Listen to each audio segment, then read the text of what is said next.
10 years ago, I was a lecturer at a photographic conference. And during that conference, something happened. And I realized something about photography that changed the way I looked at it from that moment on. Something that I was doing it as an instinct, that I became more conscious about it. And also now I'm teaching others because of that singular moment. At this conference, I was asked to hold two workshops, one editing workshop and one workshop with a practical application for landscape photography during a sunrise. For my editing session, I had 3 participants, and for the sunrise, almost the entire group of participants from that photographic conference showed up. So we photographed during sunrise. I gave them some tips, and at the end, we went back to the hotel. But they went ahead of me. And as I was driving, I noticed that a large group of cars were stopped on the side of the road in a particular place. I went out and asked them, "Why did you stop here?" And they said to me, "Well, can't you see the landscape in front of you?" I looked and I told them, "There's nothing to photograph here," and went back to my car and went straight to the hotel. Now, in the evening, I went to my editing workshop expecting 3 people, but I found a room packed full. The room was full completely. They were sitting down, they were standing up.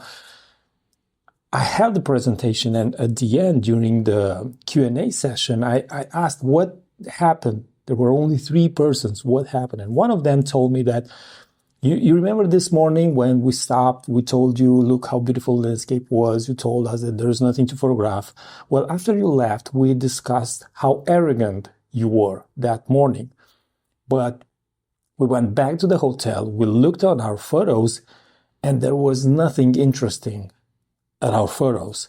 So we came to ask you, how were you able to just glance the landscape with one look and in a couple of seconds to decide that there is nothing interesting to photograph over there? And that was a moment when, in that particular moment, I couldn't give them the answer that I'm going to give you now, because it was 10 years ago and I had time to develop this idea. So a good photo has 3 main components. It has a good structure, it has an artistic value, and it has good editing. Now, when it comes about artistic value and editing, the values are mixed. What I think is fine art, it may not be fine art for you. What I think it's good editing may not be good editing for you. So it's a continuous debate, but these 2 elements are not crucial to a good photo. And you also need a good structure to lay on top the artistic value and then the editing. So what I want to concentrate in this video is on the technical structure of a photo. Hey everyone, my name is Toma and I'm a full-time landscape photographer. If you want to learn more about me and my services, just check my website. Now, a good technical structure has 4 elements, and I will discuss each and every one and give you some examples for you to better understand it. The most important element is the subject. But when you are talking about landscape photography, a subject is not necessarily a physical thing that is in front of you. It's not like in portrait photography where you have a person and that's the subject.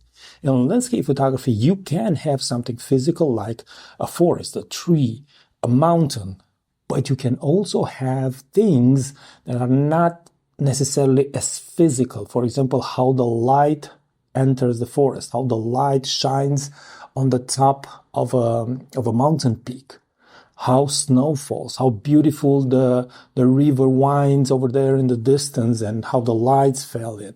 So in order for you to have a better grip on the idea, don't think about it as the subject. Think about it as the main area of focus, the main area of interest in your photo. And you need to be conscious about it when you make this decision. I'm searching for my area of focus, and then I'm deciding that that's it. Now, a good subject or an area of interest should be unique in your photo, should have the higher contrast, should have the best light on it, and there should also be a composition that would support it.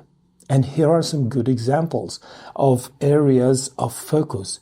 The idea is that when the viewer looks at your photos, he or she should look immediately to the area where you want them to look. And if they decide to wander around and analyze the photo more, they should always come back to that particular place where you decided that that's the main focus of the photo. And now comes element number 2 that is extremely important. You need a good understanding of composition in landscape photography. And you need this composition to support and sustain only the subject or the area of focus. And why is that? Because I've noticed that sometimes people are choosing a subject that has brighter light on it, it has high contrast, but then they create a composition where they simply misguide the attention of the viewer in another direction. In order for you to understand composition, you need to study composition rules, and then you need to constantly apply them in real life, in practice. And this way, when you get into a landscape, you immediately see the composition, you immediately see the subject, and you create a beautiful image. Now, here are, again, some examples of compositions. A good composition will also create a dynamic perspective on the scene, will help guides the viewer's attention from the lower part of the photo to the upper part where the subject is, or from left to right. It will serve as a visual journey through the image. Now comes element 3, which is also extremely important: settings. Now, there are lots of people that ask me, what settings should I use over here? And where do I place the focus? What's the aperture? What's the exposure time? Now, the minute you decide on a subject or area of focus, of interest, you know that it should be in focus, it should be well exposed. So it's very easy right now to decide what settings you should use, depending on the lens that you're using. And if you're doing this in a logic way, so I'm choosing the subject, I'm choosing the composition, now I'm establishing the settings to put all these things to value, you'll see that everything falls into place.